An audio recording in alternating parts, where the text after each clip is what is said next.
नमस्कार, मैं हूँ अविनाश और आप देख रहे हैं न्यूज़ प्लस 21। जैसा कि आप जानते हैं कि स्कूल का जो परीक्षा होता है उसमें पर्यावरण का जो विषय है वो बहुत ही मुख्य विषय होता है। पर्यावरण को कैसे संरक्षण देना है और उसके लिए हमें कैसे काम करना है ये हमें सिखाया जाता है। उसके परीक्षा में पास होना बहुत ही अनिवार्य कर दिया गया है।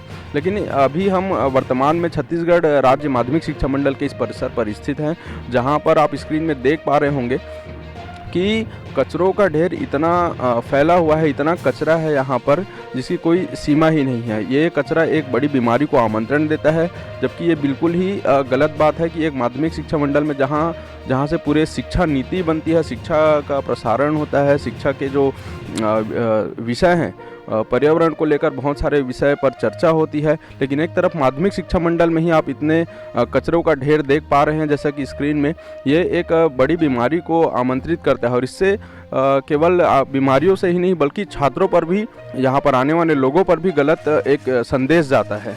तमाम बड़ी जानकारियों के लिए बने रहे हमारे साथ। कैमरा पर्सन प्रवीण साहू के साथ अविनाश चंद्रवंशी, न्यूज़ प्लस 21, आपके हक की बात।